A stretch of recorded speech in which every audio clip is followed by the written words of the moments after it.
Olá, meus amigos, amigas. Espero que esteja tudo bem com vocês. Nós vamos aqui para nossa quinta aula sobre concepção marxista de proletariado, que é, na verdade, concepção marxista de classes sociais. Mas eu vou me deter especificamente no conceito de proletariado, que há muita confusão nisso.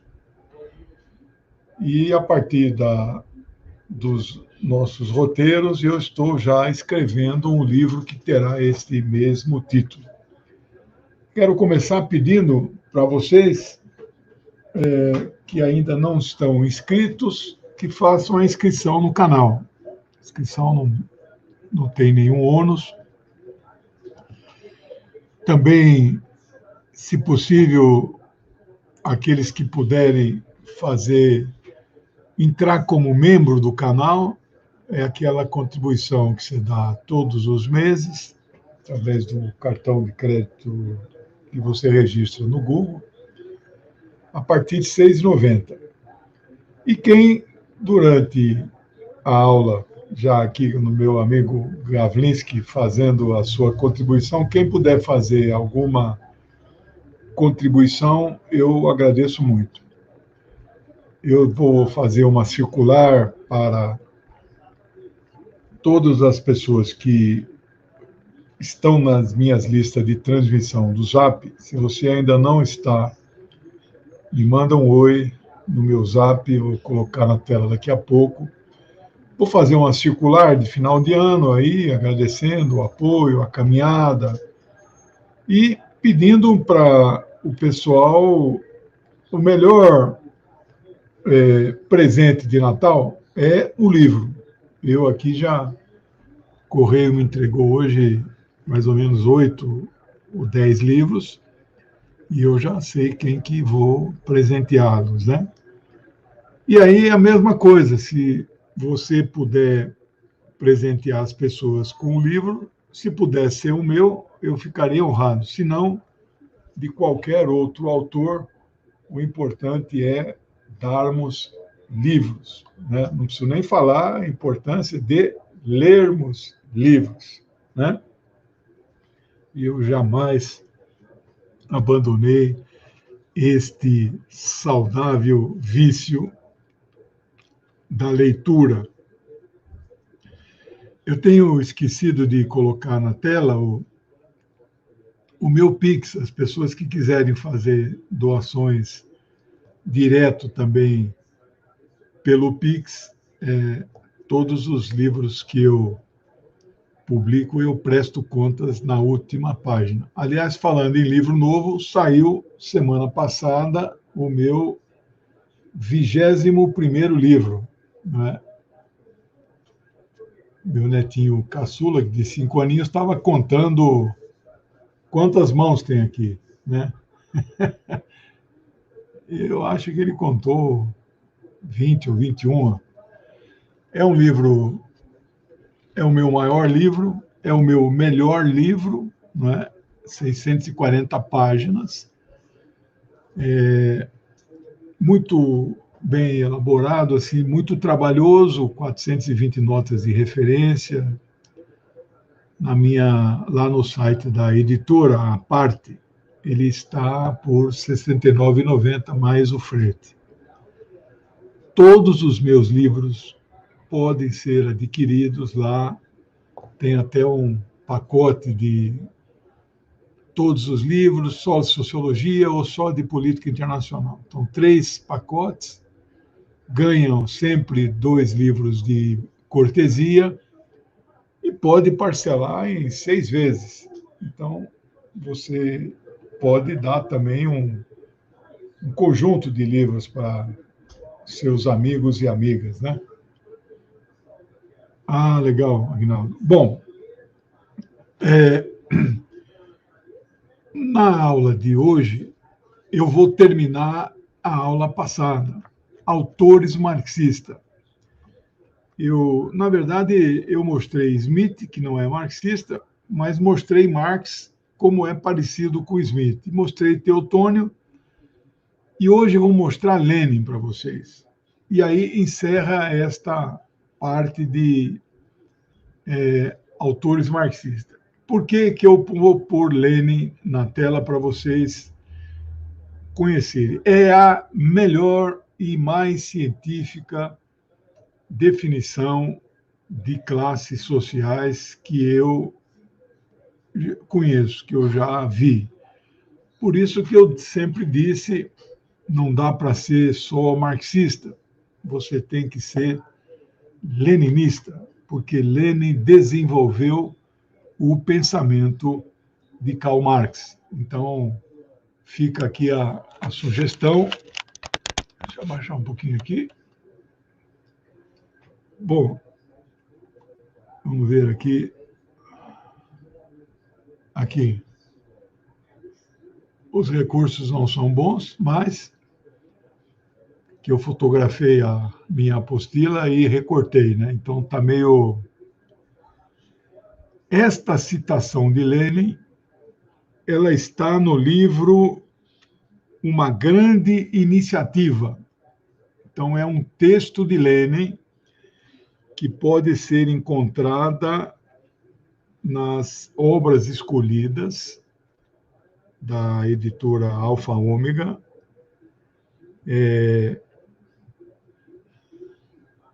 São obras escolhidas em 3 volumes. Esta citação está no volume 3,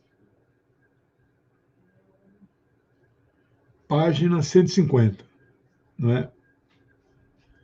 Então, vamos ler com muita calma, porque ela tem um conjunto de frases e definições que eu gastava uma aula na universidade para interpretar isso que Lenin quis dizer. Então, aqui está o segredo de quem é proletário e de quem é burguês, né?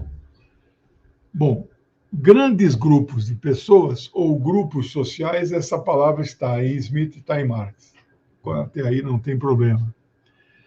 Mas destas pessoas diferem umas das outras pelo lugar que elas ocupam em um sistema historicamente determinado de produção social. De modo de produção. Então, o modo escravista de produção, ou você é escravo, ou você é proprietário dos escravos. Então, é o lugar que você está no modo de produção. Só isso? Basta? Não, não basta. Ela também, essas pessoas se diferenciam pela forma com que se relacionam com os meios de produção. Que são meios? São os instrumentos com as quais produzimos as coisas que se transformam em mercadorias e são comercializadas. Como assim, por sua relação? Ou você é dono desses meios, ou você usa esses meios com a sua força de trabalho. Então, é uma diferença abissal, né? Pelo seu papel na organização social do trabalho. Aqui é na hierarquia da empresa. Então, o diretor da empresa, por exemplo, se você chamá-lo de proletário só porque ele não é dono dos meios de produção, segundo Lenin, não estaria correto.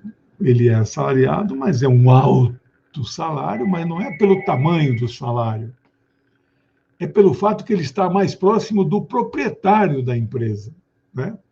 do proprietário dos meios de produção, né? Pela papel na organização, relação com os meios, a sua posição na organização do social do trabalho e pelas dimensões e métodos de adquirir a parcela da riqueza social de que disponham. Então, veja que são 5 condições todas têm que estar preenchidas. Não basta você ter uma condição. E qual é essa última aqui?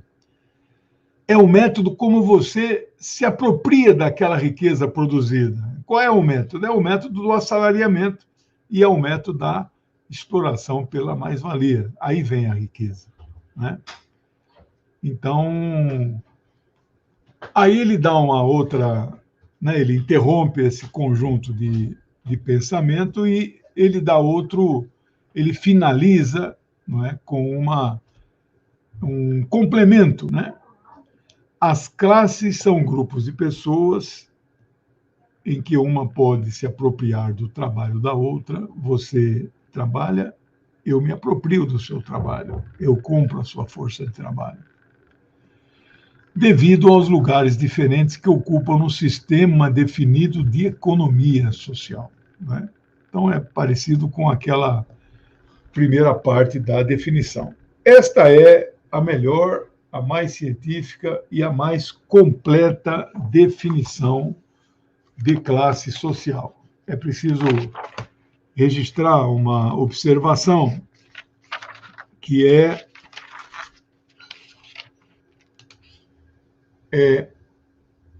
todas estas condições devem ser tomadas em seu conjunto. Não adianta você identificar uma pessoa que se encaixa em um pedaço da definição e não se encaixa em outro. Então, essa é a conclusão, né?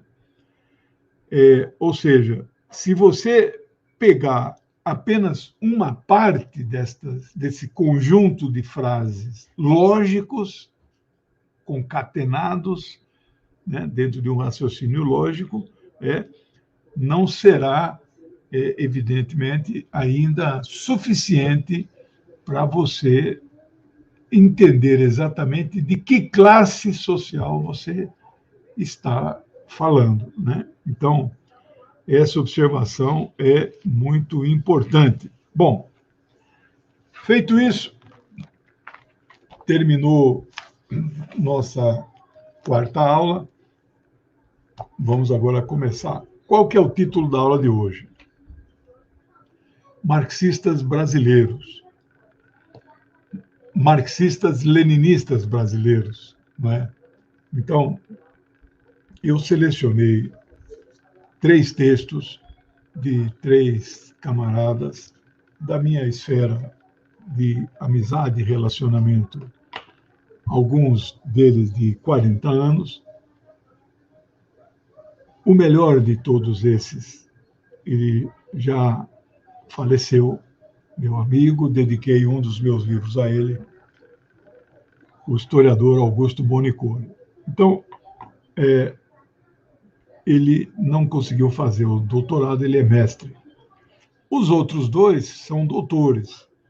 Uma é a professora Nereide Saviani, aposentada da PUC São Paulo, e o outro, o professor Sérgio Barroso, médico, mas ele é doutor em economia pela Unicamp. Então, eles publicaram, já tem muitos anos, mas não perdeu nenhuma validade os seus textos.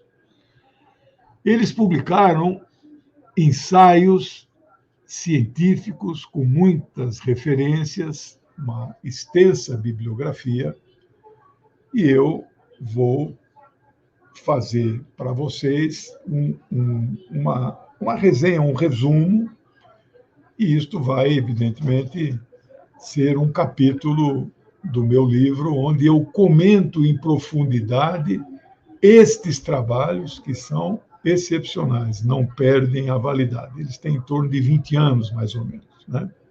Pouco menos. O mais antigo é de 2001. Bom, tudo isso para nós entrarmos, finalmente, no grande texto teórico de Marx, que nós vamos estudar, destrinchar em profundidade, não é?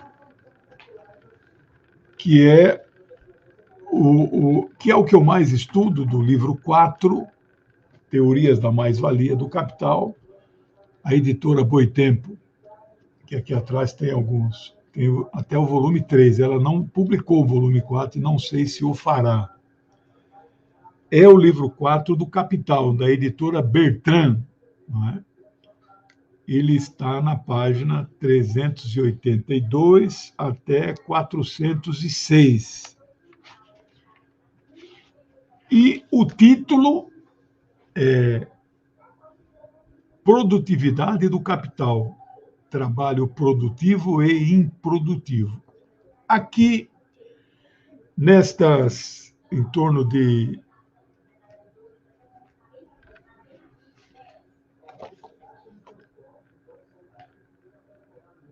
15 páginas, nestas 15 páginas, de todos os 4 volumes, em torno de 4.000 páginas, está, além da definição de Marx, que eu li a aula passada, no livro 3, que é curtinha, estas 15 páginas é onde Marx aprofunda um pouco mais o conceito de classe e nós, então, podemos extrair deste texto uma espécie de uma norma, de uma regra, de uma fórmula que vale para qualquer situação.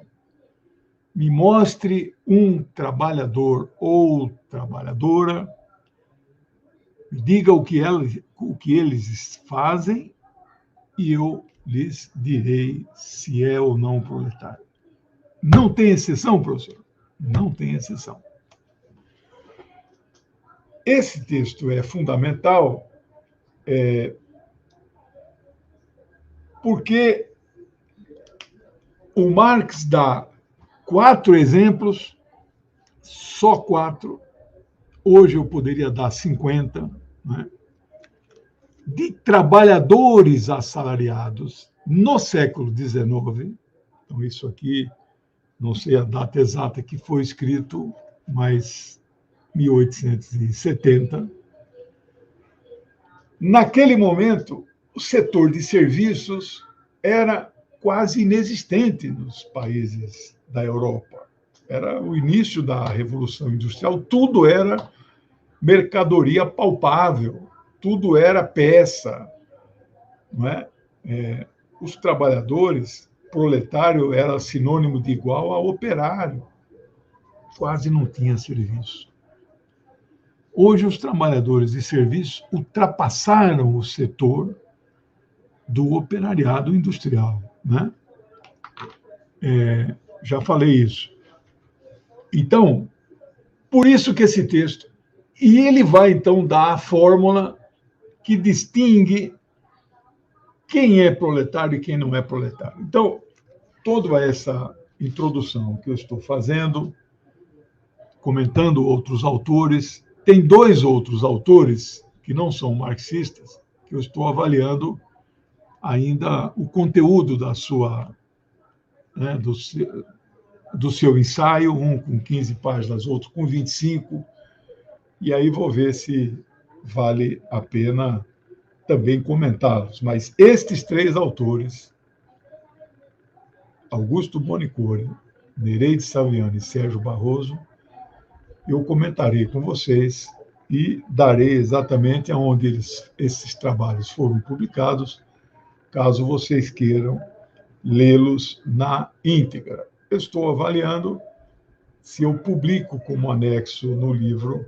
a íntegra ou se isso não será necessário. Bom, sobre o primeiro texto da Nereide Saviani, é, na verdade, um dos mais recentes. Ele é um texto de 2009, que foi publicado dentro de um livro organizado pelo jornalista e poeta Adalberto Monteiro. O título do livro é Seminário Desvendar o Brasil, Suas Singularidades, Contradições e Potencialidades. Editora Anita Garibaldi, o ano é 2009.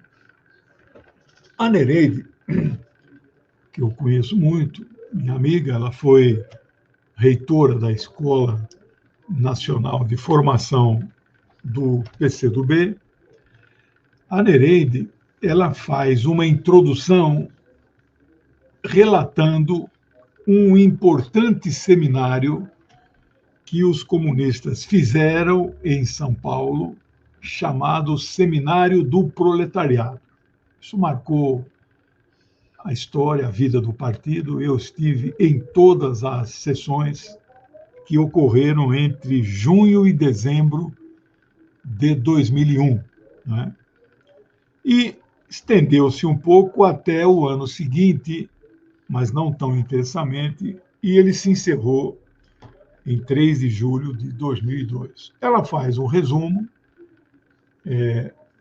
da importância, do significado, e depois este seminário desembocou neste outro seminário, Desvendar o Brasil, onde autores intelectuais fora das fileiras do partido também vieram dar as suas contribuições para a discussão do significado de proletariado para os marxistas, né, leninistas, que é, na verdade, o significado de classe social, né?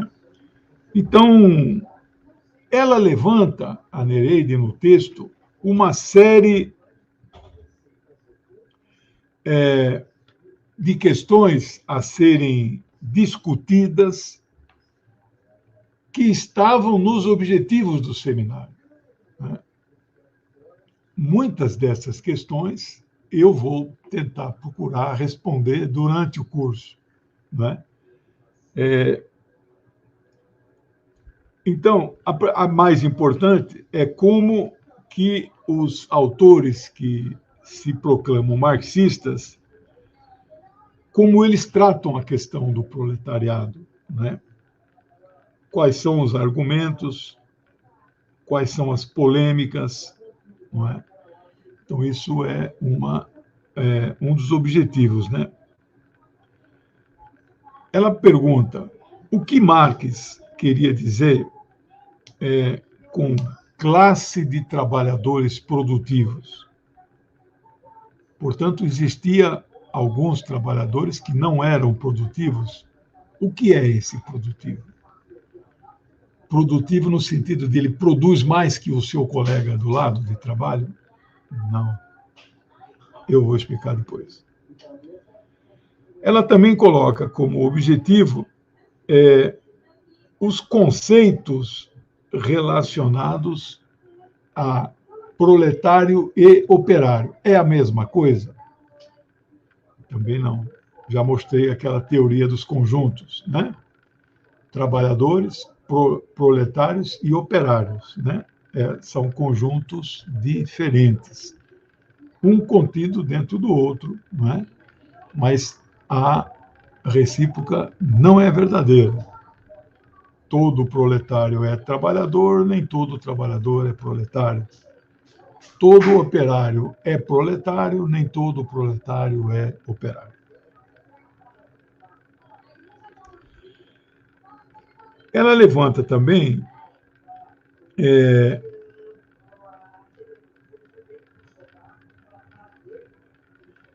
em que sentido se pode falar sobre a missão histórica do proletariado. Vamos comentar isso hoje, mas não vamos, provavelmente, encerrar isso hoje. Mas veja,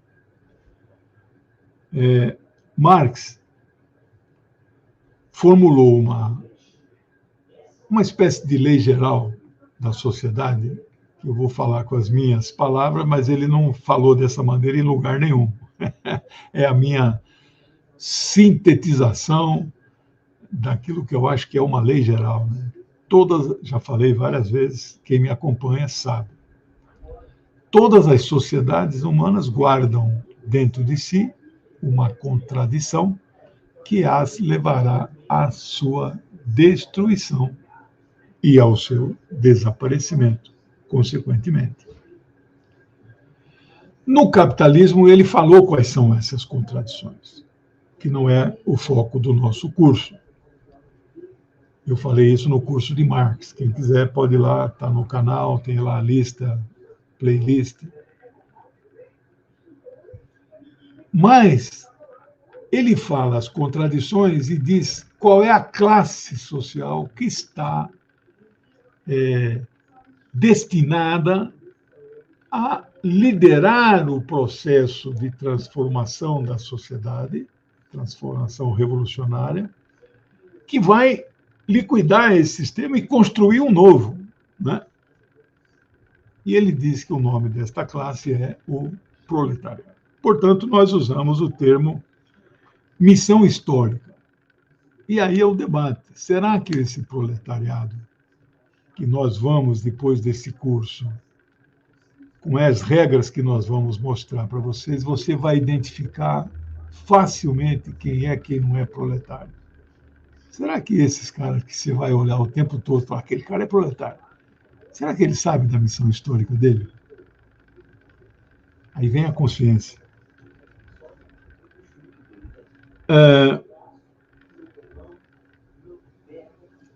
Um outro questionamento que Nereide levanta para ser debatido é exatamente a classe operária, estrito sensu, então é o proletariado industrial, continua a desempenhar o papel de vanguarda. Então, por exemplo, um professor de uma escola particular é proletário, igual o metalúrgico. Ele agrega riqueza com seu trabalho e enriquece outras pessoas, né? Não recebe tudo o que produz por causa da mais-valia. Quem liderará o processo revolucionário? O professor é proletário, né? E, segundo Marx, ele está em condições de liderar. Mas, quando o setor de serviços ainda não era preponderante nas sociedades plural, era o operariado industrial o setor de vanguarda. Continua sendo. Então, este é um assunto posto para este debate, neste seminário do proletariado. Uma outra questão posta no ensaio é: o mundo contemporâneo está presenciando o fim da centralidade do trabalho? Eu creio que não. Meu colega, amigo, professor Ricardo Antunes, é o grande especialista em sociologia do trabalho, com muitos livros publicados no tema. Ele, entre os sociólogos não militantes comunistas, ele é um dos sociólogos que mais se aproxima, pela sua obra, da definição marxista de proletário. Tanto que um dos seus livros, talvez um dos melhores, seja Infoproletário, não é? Que é o proletariado do setor de informática, não é? Os trabalhadores de plataformas, de aplicativos, os trabalhadores destes birôs de processamento de dados, análise de sistemas, aquele cara que trabalha em casa. Pô, mas até aquele é proletário, né? Não tem nem, às vezes, nem registro em carteira, mas quem disse que o registro em carteira é a condição para que você seja proletário? Não, mas aquele cara trabalha em casa, ganha uma fortuna. E quem disse, Marx e Lenin não disseram, que é o tamanho do salário que diz se você é ou não proletário? Lembra que tem que preencher aquelas 5 condições, não é? Então, a resposta é não. A centralidade do trabalho não desapareceu na sociedade e jamais desaparecerá.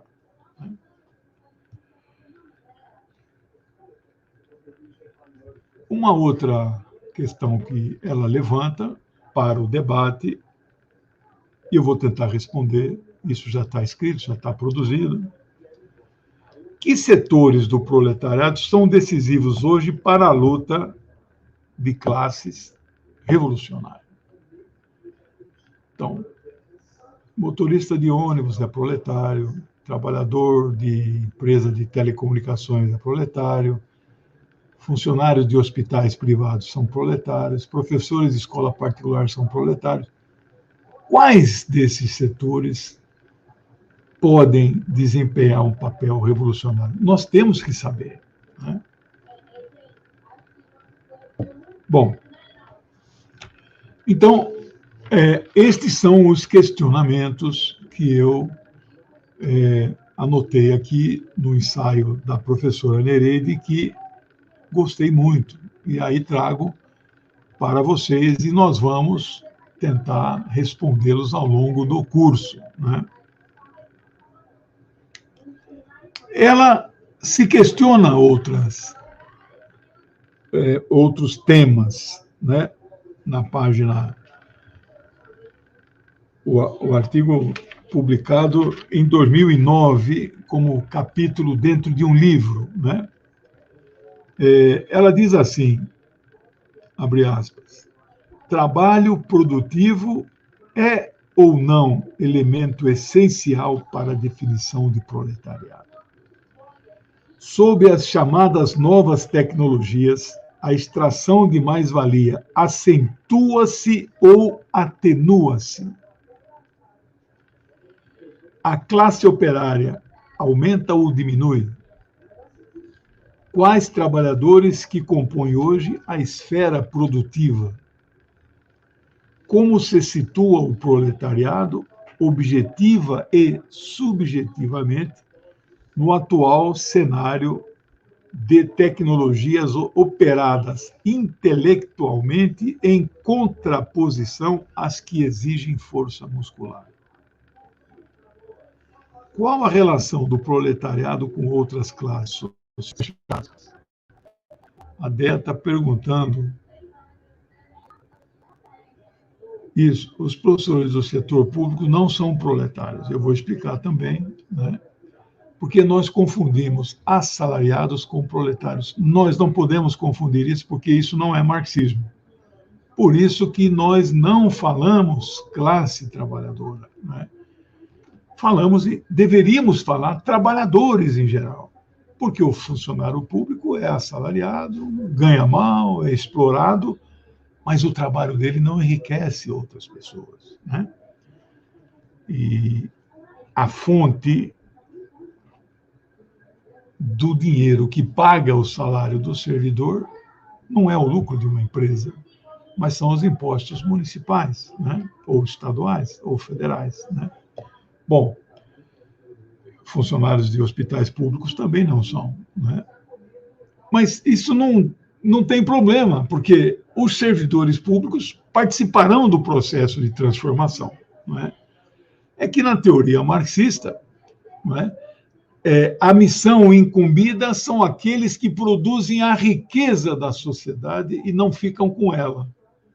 Então, eles vivem aquelas contradições do capitalismo e a principal é exatamente que o trabalho é cada vez mais coletivo e social, mas a apropriação da riqueza produzida é cada vez mais privada e individual. O servidor público não vive esta contradição no seu dia a dia do trabalho, né? Bom,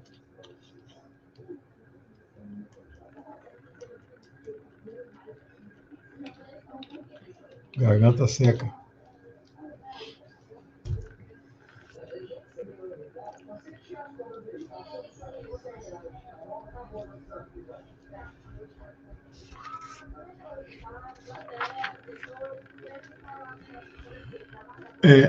A Nereide menciona aqui também classe burguesa. Ela faz uma distinção, qual eu estou de acordo 100%, Não existe uma burguesia única na sociedade, né? Nem na época de Marx. Hoje nós trabalhamos com 4 grandes burguesias. A burguesia agrária, burguesia comercial, burguesia industrial e a mais importante burguesia no cenário do século XX e XXI, a burguesia financeira, a mais poderosa, a que todas as outras se subordinam, a que todos os meios de comunicação defendem os interesses, que é a burguesia financeira, porque ela é formada a partir do que se chama financeirização do capital. Isso autores como Samir Amin, Alain Chesnais. Samir Amin é de origem francesa, nascido... não, Samir Amin é egípcio e Alain Chesnais é francês.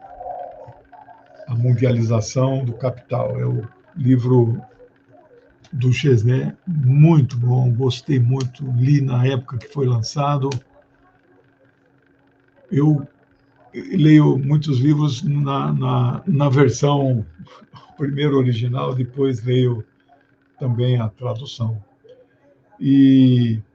Então, eles tratam o italiano Losurdo, Domenico Losurdo, não é propriamente assim um que desenvolveu essa questão da financiarização do capital, né? Bom, a Nereide levanta também essa questão do proletariado no campo. Obrigado. Existe os assalariados tipo servidor, se não pertence à classe do proletariado, pertence a que classe? A Martha Hanner, que é aquela socióloga que eu já mencionei, ela menciona classes intermediárias, classes em transição, não é? Mas são assalariados, não pertencem diretamente a estas que são 2 grandes classes, lembrando que Marx fala em 3, né? Mas nós trabalhamos mais com burguesia e proletariado, como se a burguesia fosse uma coisa só, mas hoje tem a classe dos rentistas, que o Marx já nos alertava no século XIX, né? E o pequeno camponês, professor, o dono de uma pequena terra, é proletário? Não, não é proletário. E vou mais, se ele tem funcionários, 5, 6, que ajudam na produção, na colheita, no beneficiamento, na sua pequena propriedade, não só ele não é proletário, como ele passa a ser pequeno burguês, ele é proprietário de um pedaço de terra. Mas quem é o proletariado rural? É o assalariado das usinas, das grandes fazendas agroindustriais, mecanizar, agricultura mecanizada. Esses caras são assalariados, são proletários rurais. Eles não têm 1 centímetro quadrado de terra, né? As condições de trabalho são duríssimas, de sol a sol, né? Hora do cafezinho. Obrigado. Já vem com amor, né? Trabalhar em casa tem essa vantagem, né? Na universidade não tem essas vantagens. Por fim, ela levanta uma questão que eu sempre tratei nos cursos de sociologia, e era sociologia marxista, sempre deixei isso claro. O que é a classe média? O que é essa tal de classificação, classe A, B, C, D, E? Isto é classe social? Não é?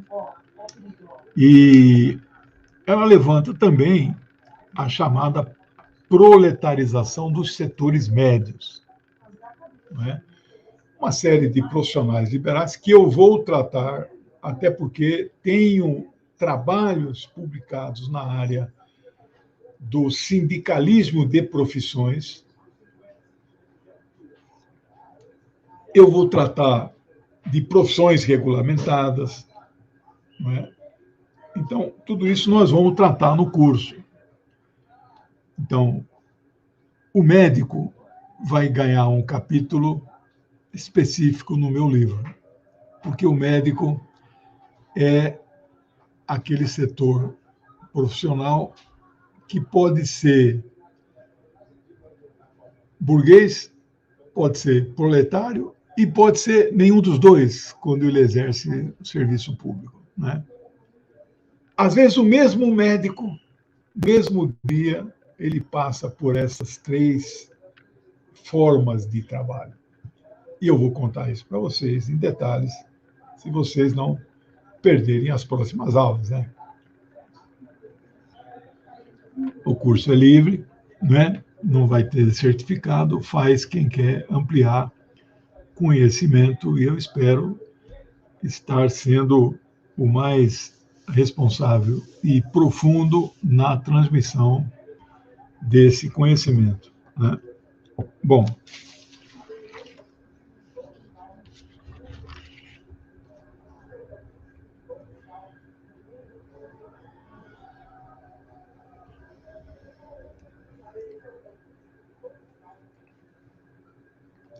aqui há uma outra passagem que eu quero ler para vocês, que eu separei aqui do texto da professora Nereide, abre aspas. Por deterem os meios de produção predominantes, apropriam-se do trabalho daqueles que, para viver, necessitam de vender sua força de trabalho. Aqui ela está falando, não é, da classe da burguesia. Trata-se da divisão entre classes exploradoras e classes exploradas. As primeiras dominantes, detentoras do domínio econômico e do consequente domínio político e social. As demais dominadas em diferentes graus e modalidades, conforme o lugar ocupado na organização social do trabalho, o modo de obtenção e a parte da riqueza social a que tem acesso. Fecha aspas. Eu separei essa definição e gostei bastante dela.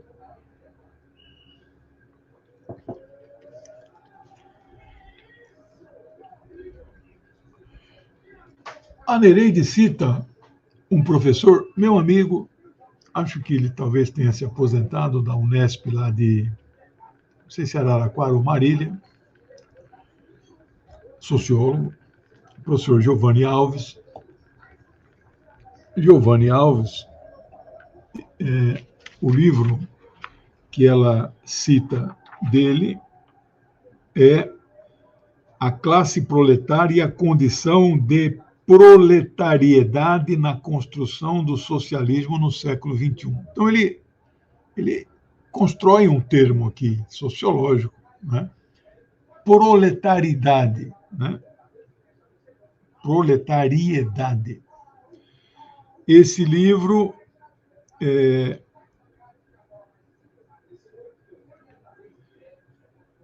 esse é o título do capítulo. O livro é As Classes Sociais no Brasil Atualmente, né? Editora Anita Garibaldi, é de 2005. Então, Giovanni Alves, a frase que ela extrai dele é a seguinte, abre aspas.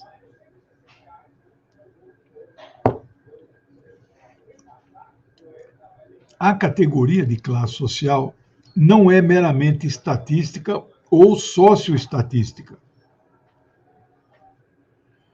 Nela estão envolvidas questões relativas à alienação, ao estranhamento, à exploração, como aspectos da manipulação dos indivíduos pelo capital. à condição socio-ontológica do homem que trabalha no modo de produção capitalista. Fecha aspas.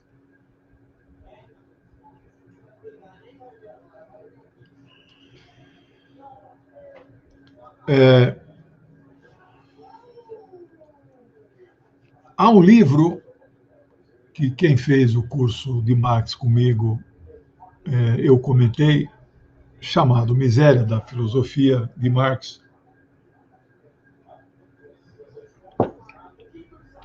Ele publica esse livro em resposta a um outro livro de um anarquista, Proudhon. O primeiro nome dele acho que é Pierre Proudhon. Proudhon publicou um livro chamado Filosofia da Miséria. Então, ele filosofava sobre a miséria, mas ele falou tanta bobagem que Marx resolveu escrever um livro para rebatê-lo. Miséria da filosofia, que é uma filosofia miserável, porcaria, né? Neste livro, e este livro, a obra aqui referenciada é da editora Global, eu tenho ele, 1985, na página 159. Meu amigo Ivo diz assim: professor, a rigor nenhuma burguesia produz, mas são eles, os burgueses, organizam e desenvolvem os meios de produção no sentido de aumentar o grau de extração da mais-valia. Estaria certo? A burguesia não é... Quem produz é o trabalhador. A burguesia não é produtiva. Eles são parasitários, né? Então, eles são proprietários dos meios de produção. Aliás, o capital que eles têm para comprar meios e para pagar salário através do lucro não vem deles, vem dos próprios trabalhadores que produzem, né, a riqueza que permite ele, né, ser esse burguês proprietário, né? Eu sempre perguntava para os meus alunos, e eram classes de 80 alunos, né, lotadas. Você veja a exploração do meu trabalho. Um dia eu fiz na lousa para eles. Pega aí o valor da mensalidade, multiplica por 80 da classe. Agora pega o meu salário, um salário de nível mestre, né, mestre 3, multiplica por 20 horas semanais. Estão tocando campainha aqui em casa. Aí dobra este valor, que é o que pagam para os professores durante as 20 aulas semanais, dobra com os tais de impostos, taxas, encargos. Não os encargos não dobram, mas vamos dar que dobre. Aí eu fazia a conta na lousa. Olha quanto sobrou. Coisa assim de 10, 15... Peraí.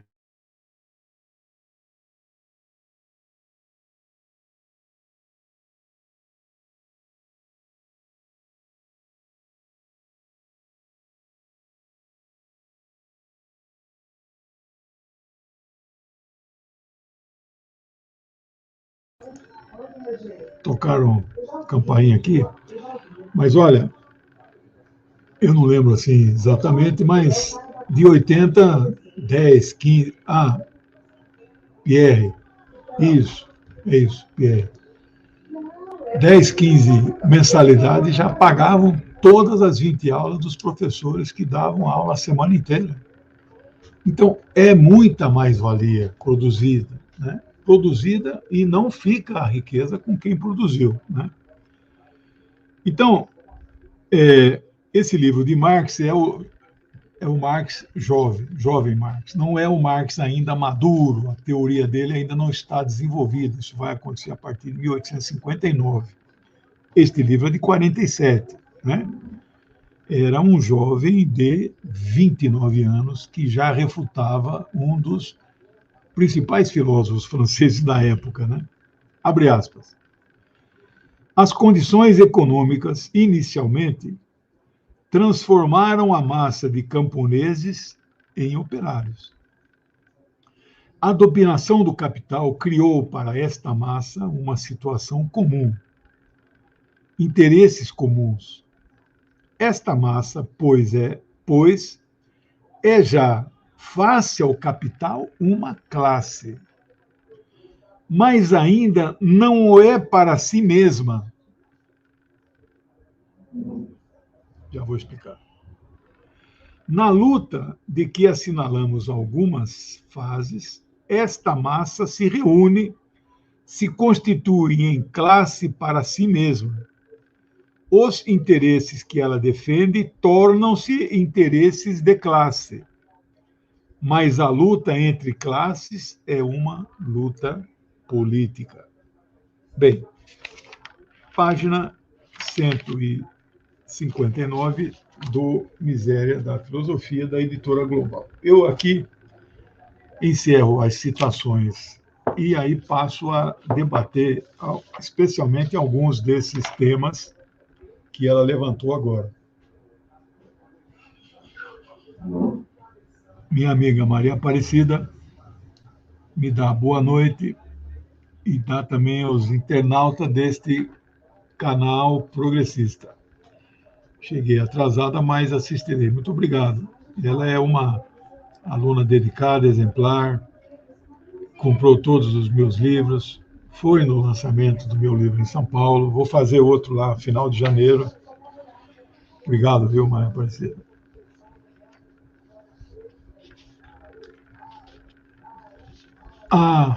Os canais progressistas, os grandes, né? Porque pequenos tem uns 25 já, né? Que eu, inclusive, existe aí estamos criando uma espécie de associação, né? Destes canais, nós chamamos de rede de canais progressistas. São canais pequenos e médios, né? E o maior deve ter 50 mil inscritos, né? O meu tem 10 mil, não chegou ainda, está faltando uns 200, 300. Mas os grandes, acima de 300 mil, são Fórum TV, GGN TV, DCM TV, TV 247 e TVT. Se eu não esqueci nenhum, estes são os 5 grandes. Eu fiz um levantamento outro dia. Estes canais progressistas têm em torno de 2,5 milhões de inscritos. Muitos são inscritos. Eu sou inscrito em todos eles. Portanto, se você tirar as coincidências, não sei como calcular, mas 1 milhão, 1,5 milhão de pessoas que seguem, apoiam, assistem, compartilham, financiam estes 5 grandes canais, né?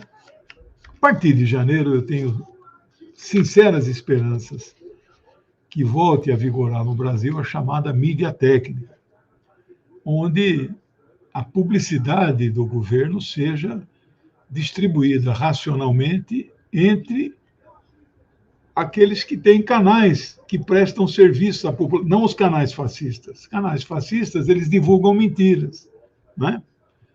E aí esses canais poderão respirar mais aliviadamente, quiçá até ganharem, né? A TVT já tem, a única, um sinal digital, né? A TVT, onde eu falo todas as quartas às 15h30, ela está na grade da NET, e na Grande São Paulo, 37 municípios, você pode pegar com parabólica, aquele UHF, sinal digital, de altíssima qualidade. É uma TV já, né? E eu espero que todas essas se transformem em TVs dessa natureza. Bom, mas veja, o que Marx quis dizer com classe em si e classe para si?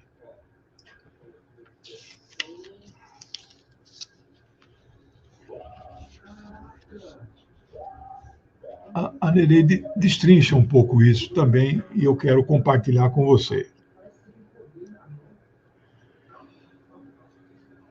o proletário ele encerra dois tipos de condições: uma condição objetiva e uma condição subjetiva.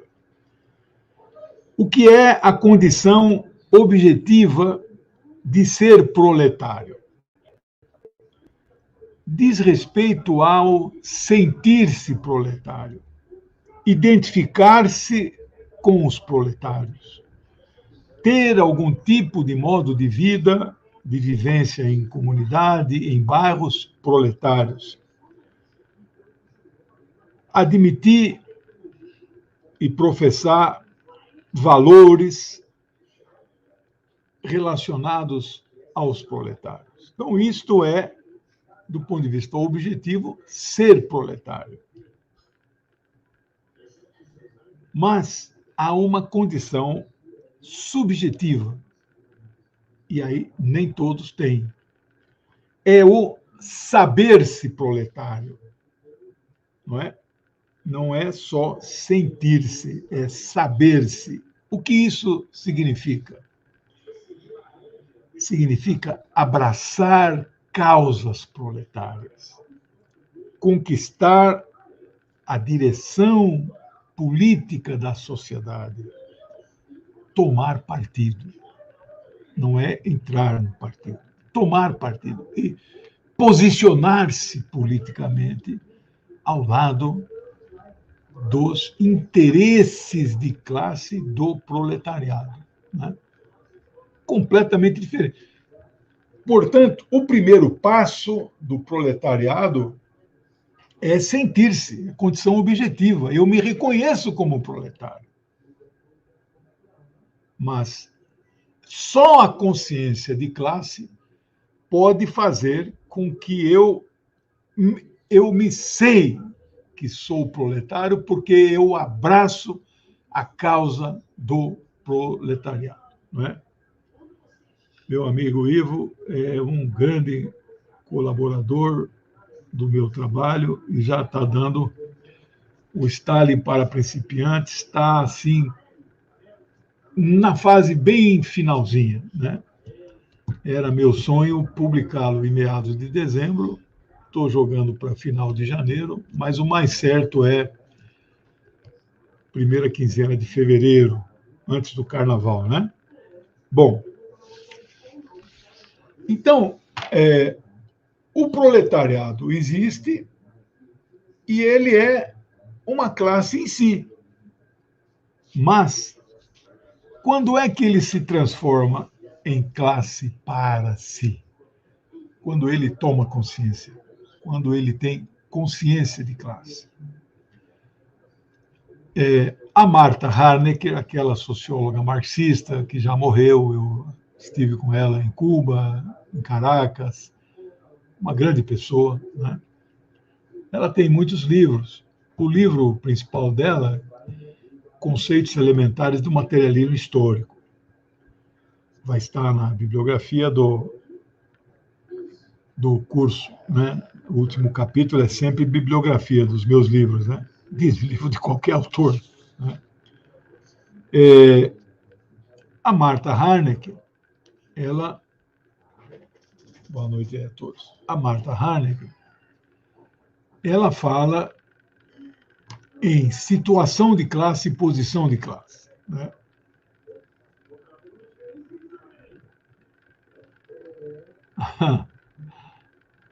Obrigado, Iva. Obrigado.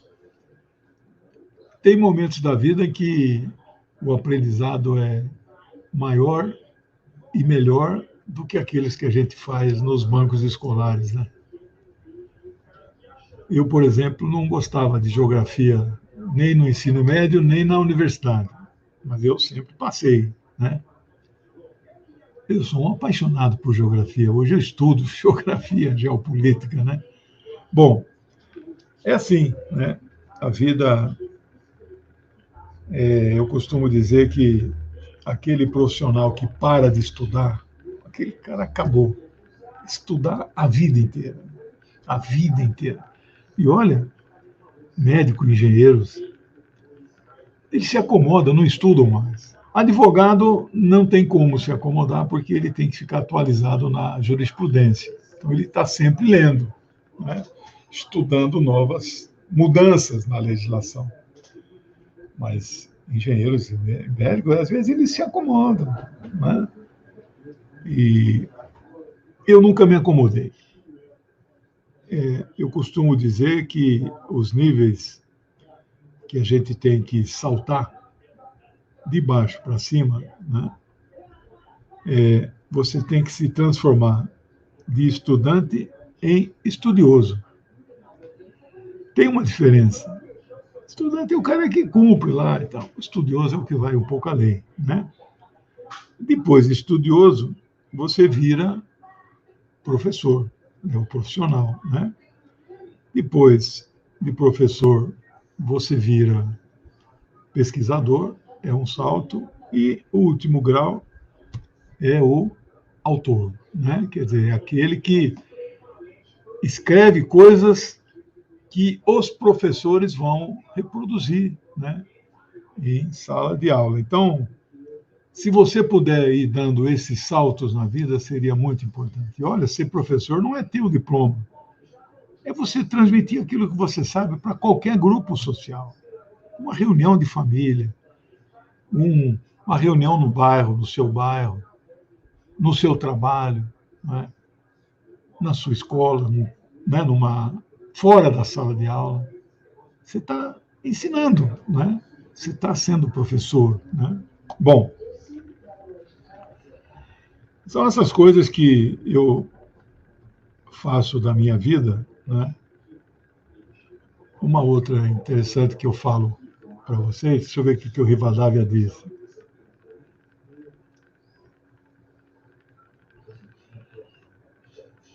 Oh, que legal, hein? Eu li a obra de Humberto Eco inteirinha. Inteirinha. O primeiro que ele escreveu foi O Nome da Rosa, né? 1980. Chegou no Brasil muitos anos depois. Eu li em 86, né? E maravilhoso. A partir daí, Pêndulo de Foucault, A Ilha do Dia Anterior, Rainha Loana, Baldolino, Cemitério de Praga. Eu sou apaixonado por Eco, né? E ateu, né? Ele tem uma biblioteca de 30 mil, a minha tem um terço disso. Mas quando eu vi, porque ele tem livros sem ser romance, que eu li também, né? Ele é professor de semiótica. Quando eu li uma passagem do livro dele, que ele fala assim: quando eu bato o olho num quadrante da minha biblioteca e identifico alguns livros que eu não li, eu fico deprimido. Eu aqui, a mesma coisa, né? Tem livros que a gente adquire que não lê inteiro, lê só uma parte, ou você sabe que está ali e pode recorrer a eles, né? Então, o Eco é o Eco. Ele que inaugura, eu coloquei uma postagem no Facebook hoje, eu li o último livro daquele psicanalista, escritor de romance, o Irving Yalom, né? Ele ficou famoso quando escreveu Quando Nietzsche Chorou, né? Depois ele escreveu Cura de Schopenhauer e escreveu, e aí é o último que eu li, O Enigma de Spinoza. Humberto Eco, ele inaugura, em 1980, o romance do tipo que mescla personagens históricos verdadeiros e fictícios. Então, quando Nietzsche chorou, que foi o primeiro que é o boom, né, que tornou ele famoso, e eu li quando saiu, ele segue essa que Humberto Eco cria, né? Esse O Nome da Rosa se passa em um mosteiro na Europa, 1306, 1309, uma coisa assim, quando iniciava a Inquisição, né? E aí ocorre um debate dentro do mosteiro sobre um tema que era verdadeiro. Havia esse debate dentro da igreja entre os pobres e os ricos dentro da igreja, monges trapistas e a hierarquia dos cardeais. Então você vê, e o debate, por incrível que pareça, verdadeiro, Cristo era dono das roupas que ele usava ou não? Meu amigo Ivo, não à toa o professor Lejeune, Marx, Lenin, Fidel e tantos outros revolucionários foram advogados. É verdade. Marx e Lenin nunca exerceram. Fidel exerceu pouquinho antes dele virar guerrilheiro, depois nunca mais, né? Eu não cheguei a ser, sou apenas um simples sociólogo. Isso, o nome do livro correto é A Chama da Rainha Loana, né? Tem Baldolino. Esse é o que eu menos gostei, né? Eu achei ele muito complicado, muito enrolado, mas enfim. Bom, vamos voltar aqui. Para a gente ir finalizando, semana que vem pretendo trazer um novo texto, ainda dela, um segundo que ela escreveu, onde tem mais conceituações, né? Tem 6 questões que nós devemos. Eu falava da Martha Haneke, a diferença entre situação de classe e posição de classe. Isso, a mim, eu tenho um grande interesse nisso. Eu e milhões de pessoas.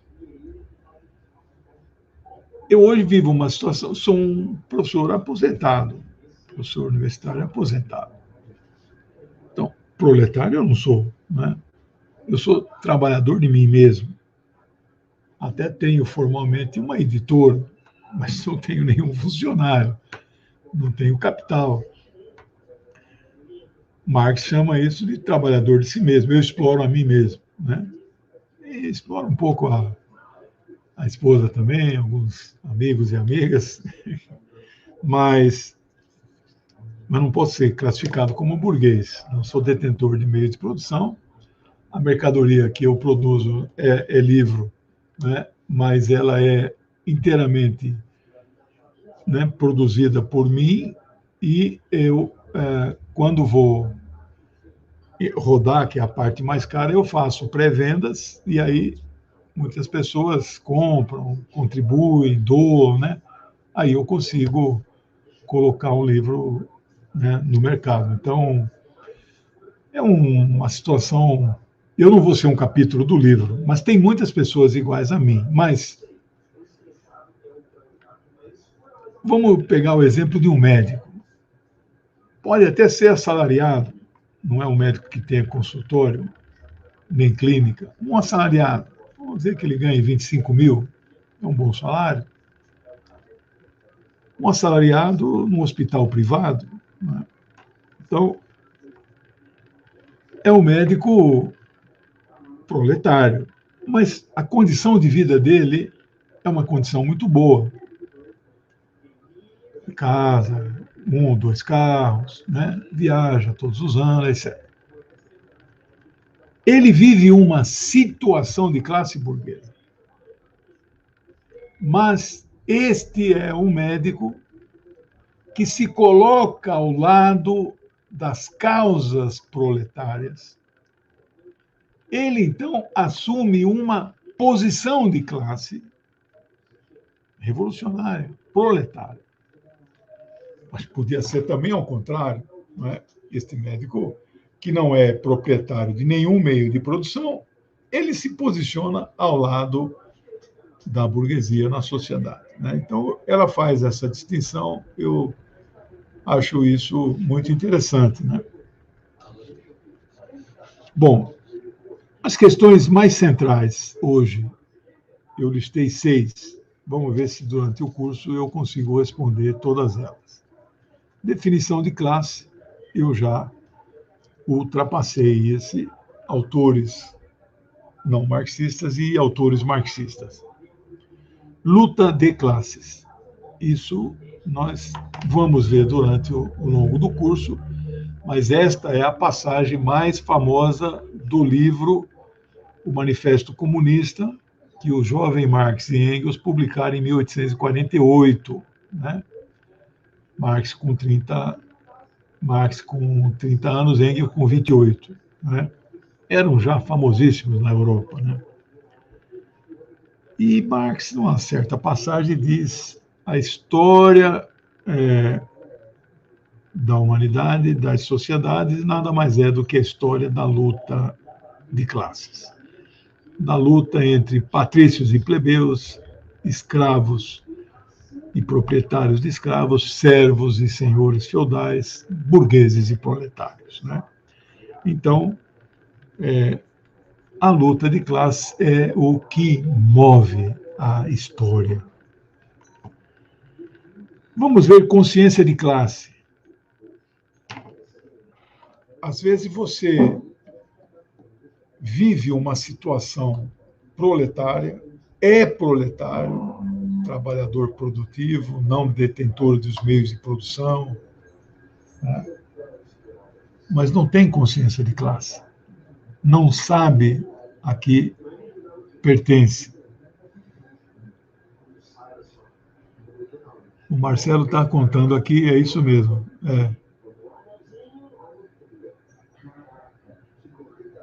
É isso mesmo. Muito bom. A chama aqui não é do verbo chamar, né? Aqui é o fogo.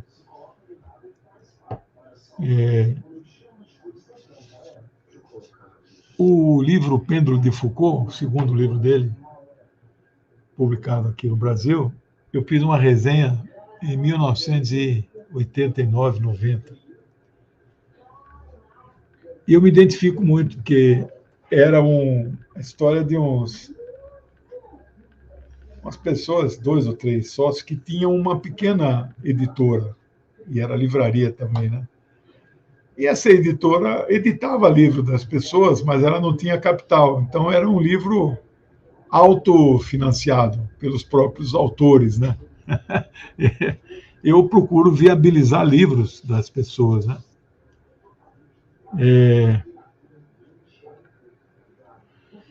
Maria Aparecida, isso eu vou falar desse médico. O médico dono de clínica, dono de hospital, tem funcionários, tem equipamentos, são os meios de produção. Esses caras já não são proletários, são burgueses, né? Bom, identidade de classe. Nós já estamos tratando disso. Eu não pertenço originalmente à classe do proletariado, mas eu me posiciono ao lado do proletariado e me identifico com o proletariado, ainda que a minha situação de classe seja de um pequeno burguês, né? Vamos tratar da centralidade do trabalho. Eu não tenho a menor dúvida que o trabalho não perderá a sua centralidade. E a última questão que eu trago, esta é uma questão estratégica. O proletariado é uma classe revolucionária? Então, isso é uma questão que nós temos que debater. Eu sou militante histórico, 47 anos. O PCdoB hoje deve ter 500 mil de filiados, 100 mil militantes, uns 2 mil quadros, não é? Mas estes quadros que têm acima de 40, 45 anos de partido devem ser uns 200, 300 no Brasil, né? São poucos. E o meu amigo Zé Reinaldo, que faz o programa comigo todas as quartas, vocês conhecem bem, esse ano fez 50 anos de militância, eu fiz 47. Ele entrou um pouquinho, ele é um ano mais velho, né? Eu faço 66 anos, exatamente amanhã, inclusive. ele já fez 67. Ele é só um ano mais velho, mas ele começou mais cedo. Eu comecei com 18, ele começou com 16. Né? Então, deve ser 100, 150 pessoas que têm este tempo de militância. Né? E quando a gente entra no partido, né, eu sou um marxista-leninista muito convicto disso. Não tenho a menor dúvida sobre a justeza do pensamento de Lenin, especialmente. Né? Lenin teorizou sobre o partido. Então, ele coloca aqui a necessidade histórica do partido para dirigir a luta revolucionária transformadora. Então, é o partido do proletariado. Então, eu me preocupo em saber quem é este proletário, identificar este proletário, obrigado, saber onde ele está, quantos são e como é possível, né, levar consciência para esse proletariado.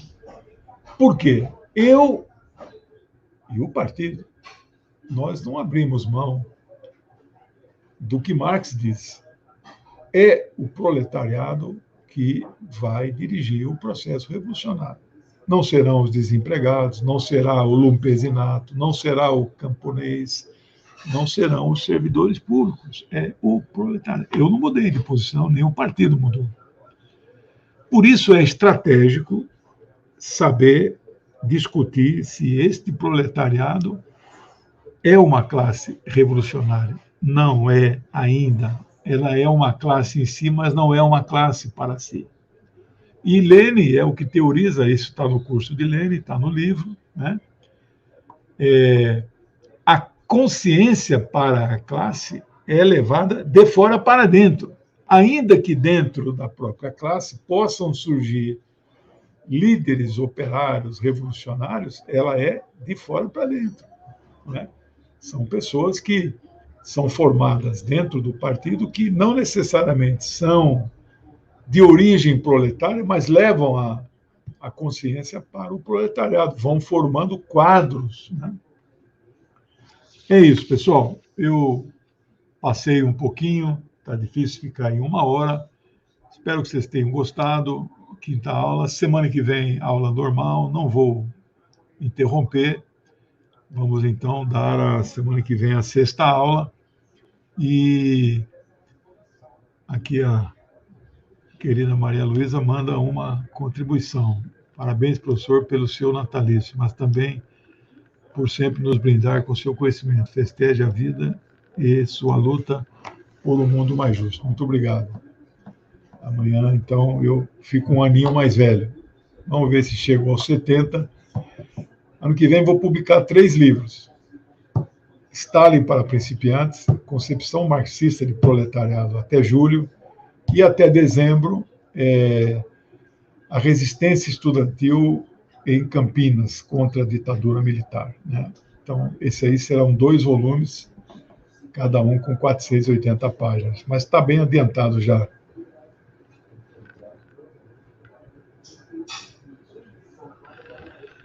Não, Carlos, você está enganado. O proletariado chinês dirigiu a revolução. Ele não era a maioria na sociedade, mas no partido de Mao, o Partido Comunista, fundado dia 1º de julho de 1921, no passado completou 100 anos, obrigado, tinham proletários na direção do partido. Então, a teoria maoísta, eu pretendo fazer um curso sobre Mao, para finalizar a coleção Mao, Mao para principiantes, é o volume 5. Né? Não sei quando vai dar, porque cursos me dão muito trabalho. Eu tenho que ler tudo de novo que eu já li, né? Aí fazer roteiro, fazer, né? Mas eu vou chegar lá, né? Já li 2 biografias de Mao para preparar esse curso, mas não tem data para acontecer, né? Mas a teoria de Mao, a rigor, não é leninista, né? Mas ele se proclamava marxista-leninista. A teoria dele é o cerco das cidades pelo campesinato e, dentro das cidades, o proletariado urbano também jogando um papel. Né? nós não vemos dessa maneira, a Lene também não. Bom, encerro por aqui. Desejo um bom resto de semana para vocês. Muitas novidades na política nacional e internacional. Domingo, o programa meu semanal, não tem ainda um tema central, mas 19 horas, tá bom? Boas festas para quem comemora aí o Natal e até domingo. Um beijo em todos. Tchau, obrigado.